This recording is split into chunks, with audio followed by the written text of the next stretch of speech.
Pre svega bismo hteli da vam se zahvalimo u ime Serbuma što ste pristali da govorite za naš časopis. Eto, prvo pitanje može da bude baš ko je Selomir Marković Sele, šta biste rekli o vama? Zanimljivo je da znate da je moje ime jedinstveno u Srbiji, da sam ja jedini koji se zove Selomir Marković, Sele mi je nadimak. I nije džaba priča da i nauka, kako ime u razvoju čoveka utiče i na karakter, da znate to. Znači da mirim, rođen sam 1945. i kum mi je dao ime Selomir da bude mir u selu. I kako me Bog namestio da i mirim i pričamo o miru i o radu. Ja se izvinjavam unapred ako ćete ponavljati nešto što ste već pričali danas. Već ste pomenuli koliko dugo se starate o zaštiti spomenika na Čegru. Da li biste mogli da ponovite to za... Pa, ja sam počeo zvanično, kada mi je direktor Narodnog muzeja Bogomir Stanković dao ključeve i na velikom odboru od 101 čoveka predložio da ja dobijem zvanje domaćin kompleksa Čegar. To je bilo 1988. godine. I u toku je bila velika priprema za sledeću 89. za 180 godina od Bojana Čegru. I tako je to krenulo, a od tada do sada je 31. godina.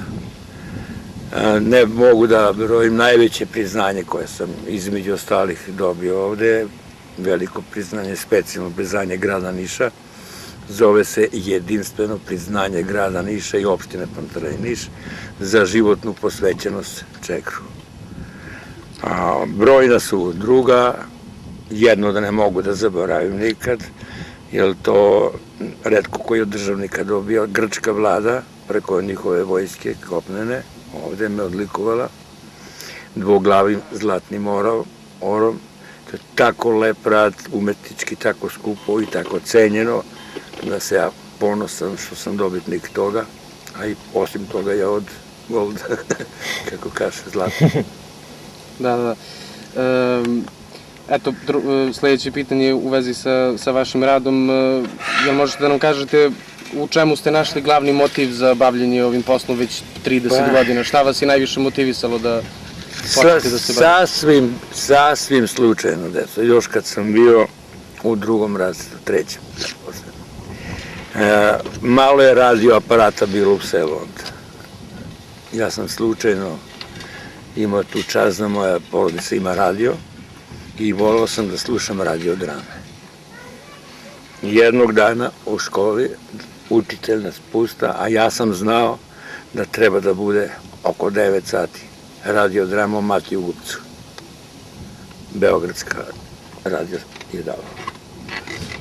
I onda je učitelj dao deci veliki odmor i naredio da nikakva tog puta ne bude galama.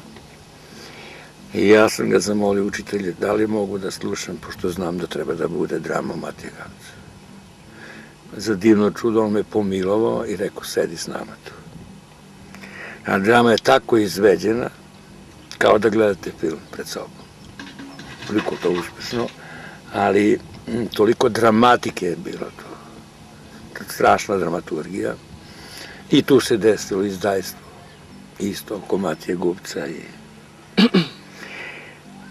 Kad se završilo to, oni su nastavili priču, a ja sam još tu o Sindiliću u Čegru. I onda je učitelj počeo gde je bio Milenko Stojković, da nije tu bio, da je došao, gde je bio Miloje Petrović. Kako je ispalo za pravo izdajstvo.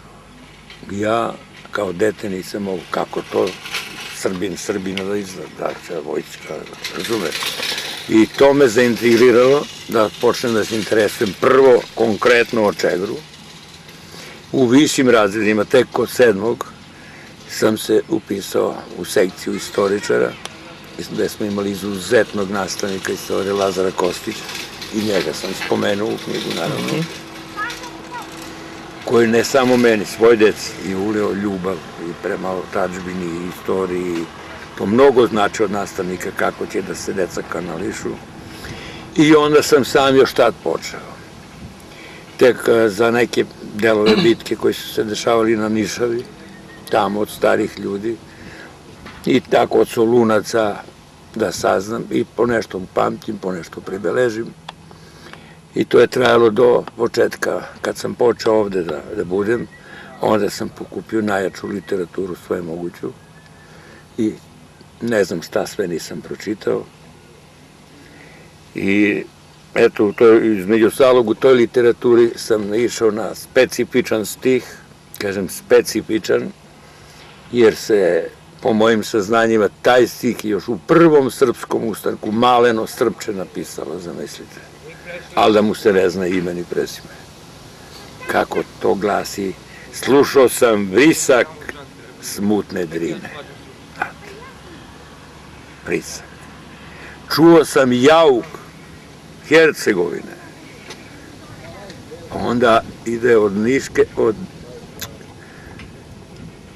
od Niša Skadra i Prizren grada, vidite, Trugao. Kako mi srpsko pleme strada. Još tada je napisano, a gledajte šta se dešava i za 200 godina. Jasno. I to, taj stih kod dece donosi malo ovako. Pa sam njega izabrao za svojevrsnu himnu pre početka. Izvinjavam se. Već decenijama mlađe generacije sa svojim školama dolaze kod vas da posete Čagar kao bitan kulturno-istorijski lokalitet. Da li saznanje koje dobiju ovde od vas utiču na njihovu svest o toj nacionalnoj kulturi i o toj samoj borbi za nezavisnost jedne zemlje? Da li odnesu svest o tome kad se vrate u svoj grad? Vidli ste i sami malo čas kakav je aplauz bio. Znači, deca me prihvataju priču i kod veliki broj dece ja ostavljam i poruku. Između ostalog poruka da treba da bude malo više sloge između Srba. I poruka, ja sam jedini u Srbiji to stavio javno u literaturu, u novu knjigu, da je naš najveći neprijatelj srpska bela kuga. Zar nije sad najaktuelnija tema? I vidite kako, od kad sam ja to napisao, kad počinje neko da pravi akt. Za mene aktuelno još pre 15 godina. Ja 20 godina tako završavam čas i više. Nosite tu ideju. I ostavljam poruku, da. Sam još primetio, ovde se vidi škole koje su mi dolazile, deco sa po 5 autobusa, sad jedva skrpe jedan iz provincije. Jedva jedan. I to zaseoci tamo, ovo, pa se to okuplja iz više sela. Na nivou jednog grada? A da, strašno se smanjuje broj, ali kad smo oko toga mogu vam slobodno reći da je minimum, ja znam da je više, 600.000 sam primio i dece i odraslih ovde, dočekao, ispratio. Za sve godine? Da. I neka posebna evidencija je nemoguće voditi. Ja mislim da stižete do 1.000.000. Pa, hvala vam. Ako posluži zdravlje. Ako zdravlje posluži, kako se povećava sad broj turista u Srbiju, da će se i to možda desiti. I novac ne primam ni 1 dinar od države za ovo, ali epo, na neki način da nije Čegra, ja bi bio težak socijalni slučaj, da budem iskren, znači nešto i zaradim. Čitava Srbija me zna i o meni se priča po drugim gradovima, gde god je tema, ekskurzije, gde je doživljaj kakav, gde je bio i kad dođu ponovo. I da vam ne krijem, nije to neskromno, sami vodiči kažu da sam najslušaniji gde vode decu, ima i na drugim mestima vrlo dobri vodiči, dobro organizovano. Kod mene primetili ste da ima red, disciplina, da dete čeka, ozbiljnost, čisti prvo, pre svega, broj 1, čisti toaleti, dobar parking, da deca mogu da se osjećaju ovde malo i u prirodi, na lepom, nastavnici, tradicija, učitelji, doček, kafa, domaća rakija, ratluk, neki kolač, a kad počne sezona voća, onda voće s ovog podneblja. To je u početku prvo trešnja, nekad jagoda, breskva i na kraju grožđe, bude i to prva klasa, to je kad se posluže ljudi ovde stvarno, pogotovo stranci. Kad ih dovedu, oni se toliko iznenade kad na kraju pitaju koliko košta sve ovo. Kad mi kažemo da je to besplatno i da je to od srca srpsko gostoprimstvo, jer ja ovde ne predstavljam samo sebe. Prvo spomenik, pa grad, pa Srbiju, pa Evropu. Zašto Evropu? Pa kad dođe s drugog kontinenta, on je došao u Evropu. Mi smo evropski narod. Tako je. I onda mora tako. I prema svima jednako se ponašaš, da ne bi pogrešio. Ima nekad neko je bio nekad, pa sad opet došao. Kad se korektno ponašaš i ljudi su korektni. Retko se nekad desi neki tako. Kad se vraćaju iz prirode, pa malo popiju ljudi, pa tad je malo teže s njima. I priča i sve drugo, ali i sa njima pokušamo sve ljudski da ljudi uvek ponesu utisak odavde. I uvek deci, omladini, pogotovo iz okoline ovde, verujte, teško se bilo koji objekat u Srbiji održava od vandala noću. To je jedna istina, slobodno to kažite i snimite, ali ja sam uspeo našo okolnim selima deci da objasnim da je ovo njihovo. I da sad ja sam trenutno tu, da će doći drugi, da oni sami čuvaju ovo. I decu su to zavolele kad im kažem da je njihovo. I dosta korektno s te strane. Ponekad se desi, narkomani, pijani dođu noću, vidite da je prostor razgrađen, nema kapija i ne treba kapija, ograda ne treba ograda, jer bi izgubio smisla slobodarstva. Ako ga ogradio. A ta ograda bi se stavila da bi se naplaćivale ulaznice. A meni je prvenstveni cilj, da ne bismo zaboravili deca, da Čegar živi. Kako? Da na Čegru dolazi narod, deca, ljudi. Kakav je to spomenik, kakva je ta crkva gde niko ne ulazi, ne ide. I uspeo sam u tome da ovde, da sam stvorio kultno mesto u gradu i u Srbiji. Da ovde hiljade i dece, i sad i stranci dolaze, i iz Bugarske, iz Turske čak, i Kinezi nam počeli da dolaze, da stvarno je to. Sad, druga je stvar što ja niti imam pečat i priznanicu da nekome napišem, ne. Desi se jedino, zavisi od dete ovde i od nastavnika. Slobodno zapaži. Ni jedan dinar ne sme da se uzme. I isključivo, a za to moje usluge sve, ako je agencija zadovoljna s tom, da te časti neki prilog da ti ostavi. To je istina, znači, to je sitja nešto najjeftinije u celoj Srbiji. Ja bih hteo, izvinjavam se što vas prekidam, ako ste radi da porazgovaramo malo o samom Čegru, o Stevanu Sinđeliću. Pa idemo polako prema tome.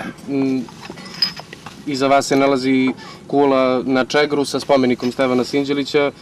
Jel možete da nam kažete kada je izgrađena ta kula i ko je izgradio? Naravno, na inicijativu Niškog vladike Dositeja i sponzorstva našeg kralja Aleksandra Karađorđevića. Ovde na ovom mestu otkupljena hektar imovina od seljaka. Većina njih nije htela ni da naplati, nego dala za kompleks. Onda je projekat se čekao dosta dugo, na samu kulu projektant je Julian Dupont. Znači iz Odese, ruski emigrant je bilo, on je, znači, poreklom je Jevrej, naravno, po prezimenu. Bistu Sinđelića je vajao hrvatski vajar, niški zet. Inače, kumče čuvenog Antuna Gustinčića, Slavko Miletić. To je, vidite, to su vreme dela i moram da se javim ovdje ispred.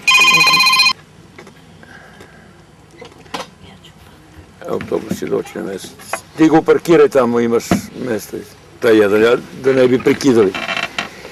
Znači, čuli smo ko je projektant, čuli smo ko je vajao bistu. Vrlo je važno to da napomenemo. To je samo zbog toga bi neko trebao iz države da me nagradi. To je moje otkriće i za Kosturnicu i za tu rekonstrukciju bitke. I to je objavljeno prva rekonstrukcija objavljena Politika 2. jun 1927. Ako nekog zanima, pošto mi istoričari dok sam pisao knjigu nisu verovali iz muzeja, ja sam otišao u biblioteku pa sam odveo od njih tamo, kažem, pročitajte, ovolika slova, rekonstrukcija Čegarskog boja. I posle su počeli da ljube ruku, da kažu, ovaj čovjek ozbiljno radi. I mnogo je važno za tu rekonstrukciju, da znate. Mi smo prva država na svetu, na zemaljskoj kugli, napravili tako skup projekat. Danas je nezamislivo da Srbija skupi taj novac. Nezamislivo, to je toliko miliona eura bi koštalo. A kralj Aleksandar je doveo celu Jugoslaviju, konji su dovoljeni, čak i Štajerski, Slovenije, iz Makedonije, da bi se dočarala bitka.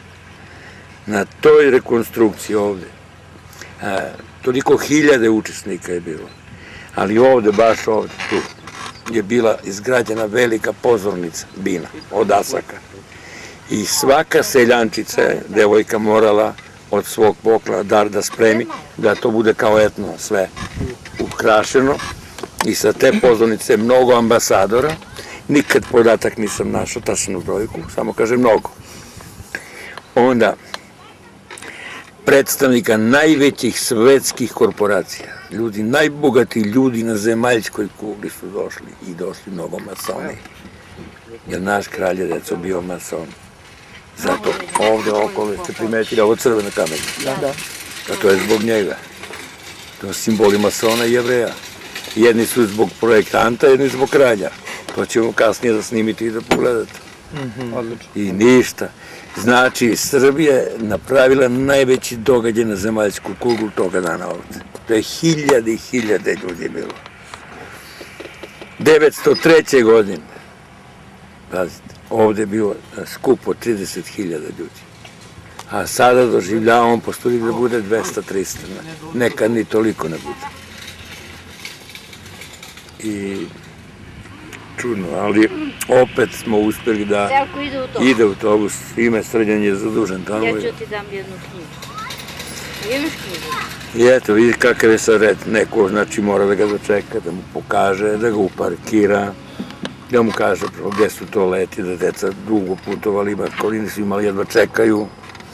Nastavnici odmah sedne, čeka ga, osveženje, ličica, dogovor. I onda da, pa bili dece, zavisi da li idu gore ili ne idu. I onda tu padne dogovor, gde ćemo. Sad je najzgodnije ovde zbog hladovine, inače obično ispod lipe bude tamo. I onda besedicu. Uglavnom to bude tiho, tajac, samo se čuje slavujče, neka ptica. I trudimo se da, kad ima sad gosti kao dole kola, da budu mladi ljudi, pa muzika. Mora da ugasi radio, dok ja pričam tajac. Niko u parku ovdje ne sme da... Sad bih vam postavio jedno direktno pitanje, možete ukratko da mi odgovorite. Ko je Stevan Sinđelić?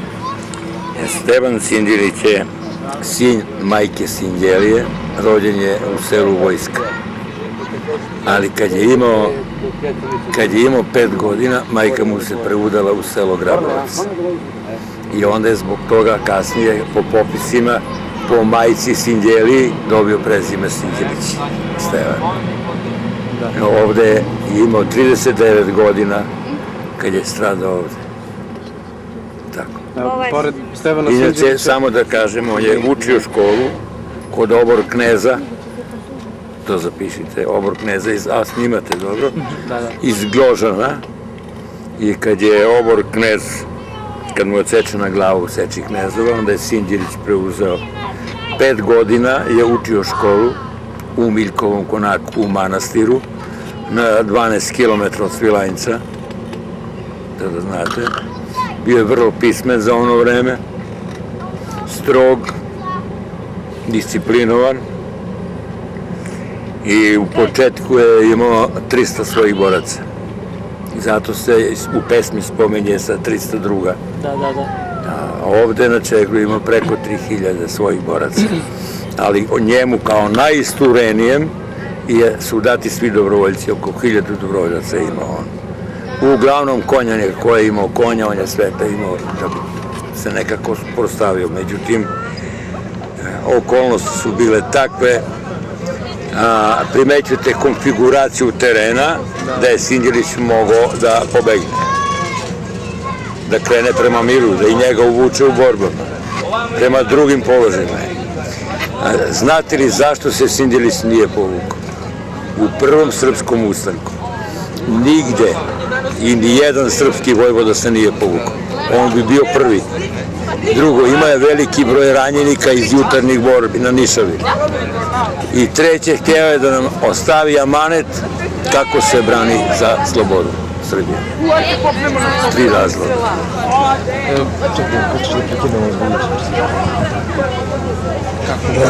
Jel vi morate da idete? Samo vi krećete, nemam, ja sam tu, ima ko radi sad.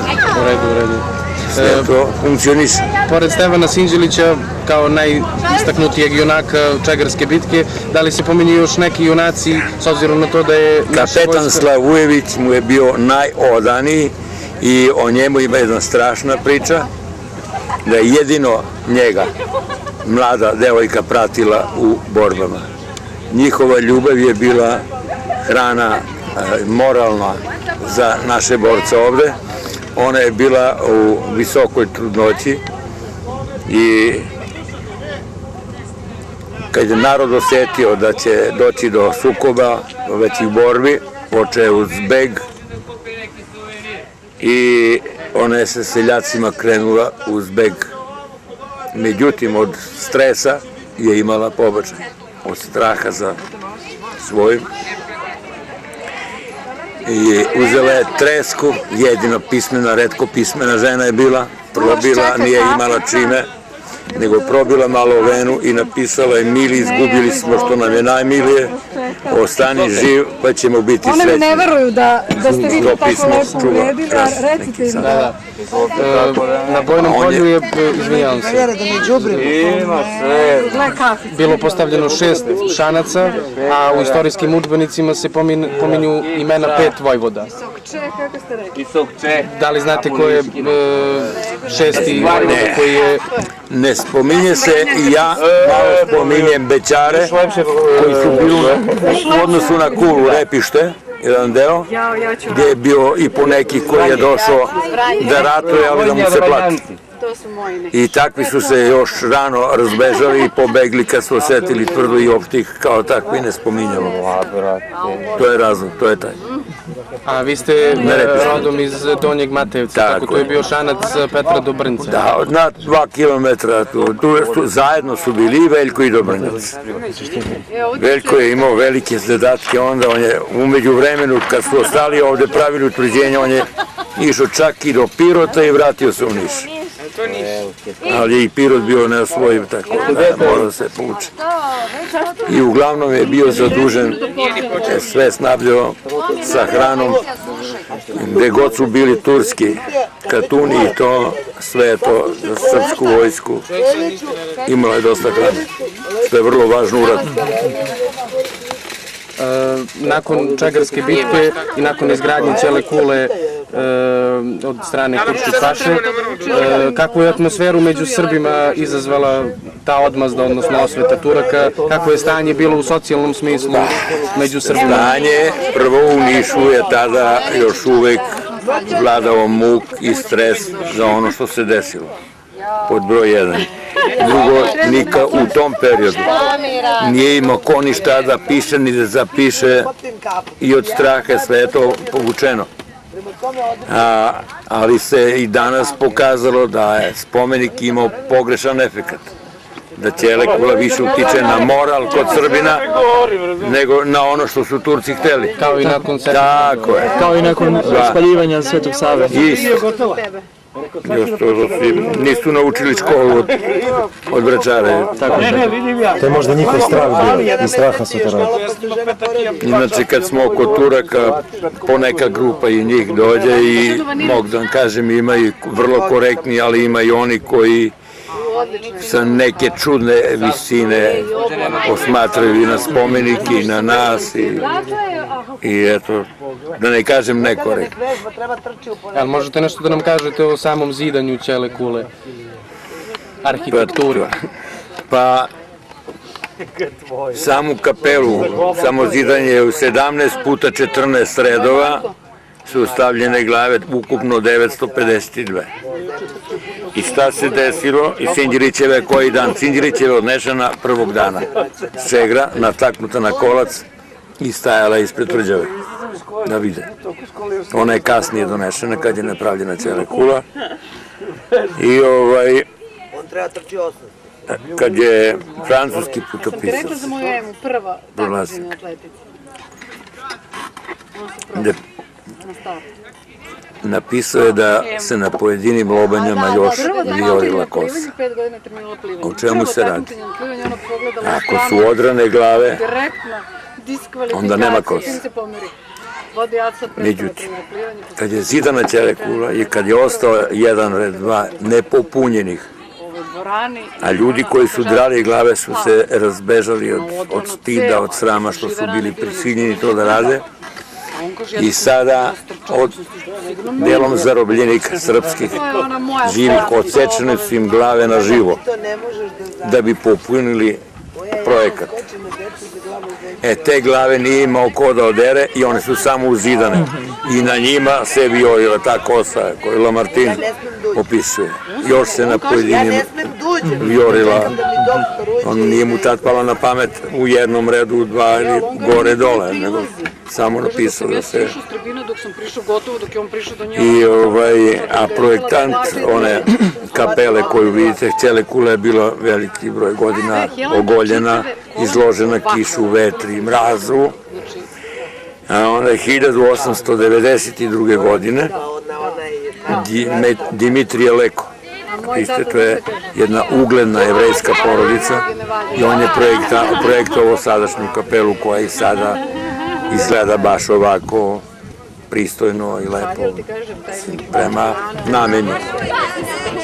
A da li je Niš u tom periodu bio značajan strateški i politički položaj u tom vremenu, s obzirom na to da je Beograd tad već bio oslobođen i da su turske trupe primorane da se povuku južnije baš ka Nišu? Najutvrđeniji grad je bio Niš. On je najistureniji bio praktično u Turskoj imperiji. Beograd već je oslobođen. I onda 1833. godine je pomerena granica između Srbije i Turske na 6 km odavde, gore na Kamečkog visu, prema Miljkovcu. Znači nova granica. Niš je bio po Tursku, a ovaj deo očest, tamo je bila Srbija. To je Hatišerifom određeno, sultan njihov je dao Srbiji malo povećao teritoriju. 1833. godine. A da li mislite da je bitka na Čagru uticala na identitet i karakter Nišlija, na primjer, do danas? Pa, realno, Niš je bio u ropstvu tada, ali bilo je dosta Nišlija koji su blagovremeno prešli na srpsku stranu. Tako da sama tragedija kasnije je izazvala i strah kod ljudi i ponašanje, to je prirodno, pogotovo i posle Ćele kule. To je sasvim normalno. Neki, posle smo tek imali pred kraj veka Kolerašića i drugi koji su ovde, baš pošto je granica tu bila, kradom, sarađivali sa Obrenovićima, dogovarali se, donosili novac za nabavku oružja, pripremali oslobođenje Niša, da bi se 1841. godine desila još veća tragedija ovde na svega 3 km odavde. Milojeva buna, u krvi ugušena, 7000 Srba je opkoljeno i ubijeno, zahvaljujući Obrenoviću. Pritisli ih, kad smo, umesto da nam još pošalju i vojsku i pomoć, narod se iz južnog dela spremio da se oslobodi Niš. Pod pritiskom zapada on je rekao, to su hajduci neki, ja nemam s njima ništa. I još nije ni poslao vojsku, nema ništa. niti štiti. Onda smo opkoljeni, ništa nije. To je još priča sloga i nesloga. Ja bih vam predložio i jednu legendu iz moje knjige da u vašem zapisu pišete. Hvala vam. Ona se odnosi na snalažljivost Srba u svakom trenutku. Ili može tako? Da, naravno. Objavit ćemo to U jednom selu, srpskom, pobunila se raja gde im je visok porez. Ali ne sme niko o tome da kaže paši. Pa se dogovore, nađu jednog između sebe koji je spreman da izađe, da istupi pred pašom i da mu kaže da nije u redu s porezom, a oni bi mu dali podršku. Dogovore se sa pašom o tom skupu ispod nekog hrasta u selu. Seljani čekaju na pašu, paša dolazi, ali sa četom konjanika. I onako s konja pita raju šta nije u redu. Kakav skup? Niko ni reč, sve se od straha ućutalo. Čovek zadužen da mu kaže, ipak nađe hrabrosti i kaže, priđe. Kaže, čestiti paša, nije u redu sa porezom. Na to će paša. Vešajte ga. Dok dlano dlanu omča oko vrata na tronošku stoji obešen čovek, tamo da se izvrši egzekucija, svi ćute, svi junaci nikom ponikoše i u crnu zemlju propadaše. Čovek s omčom oko vrata kaže paši, čestiti paša, pa valjda imam prava na poslednju želju. Imaš, kaži je i završite. I on se obraća paši, čestiti paša, ja sam lepo vama rekao, nije u redu sa porezom, jer je mali, treba ga podići. Na to će paša, skidaj ga, povećaj porez i odlazi. Kad su skinuli seljaka s omčom oko vrata, crni čoveče, šta nam to uradi? Mi smo tražili da se smanji, a sada se poveća. A on kaže, šta ste vi meni uradili? I od tada naravučenije svi ili niko. Takođe postoji još jedna zanimljivost, naše generacije se sa ekskurzija sećaju priče sa Čegra o steni u obliku lika Stevana Sinđelića koji se nalazi na brdu iza nas. Kako je nastao taj lik? Možete da nam kažete nešto o tome? To kako je nastao ne može niko da vam kaže jer nema takvog svedoka. Uglavnom, 3 misterije su vezane za taj lik. Vrlo zanimljivo. Prva je, lik se u toku dana menja. Zavisi pod kojim uglom je sunce.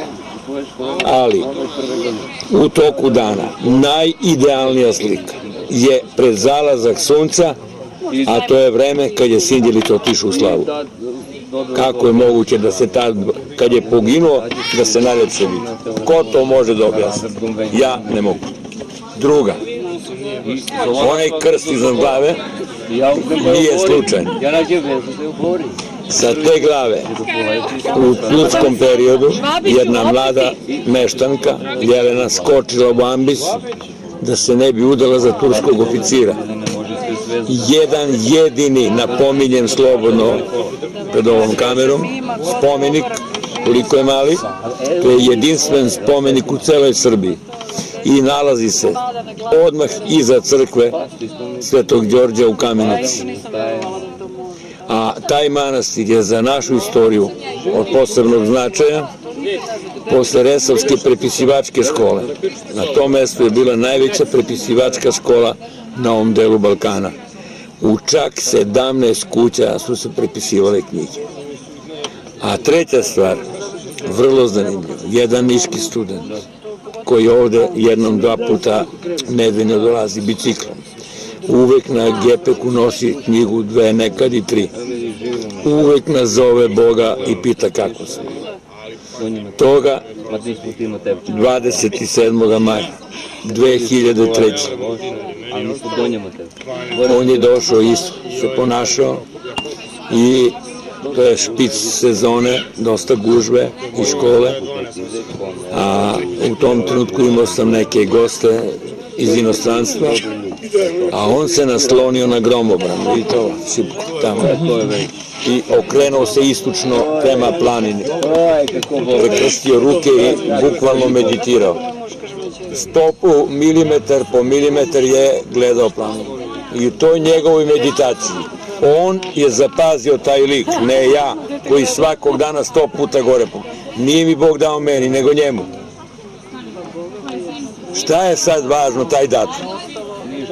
Na taj dan se rodi 10. potomak, direktna linija Stevana Sinđelića.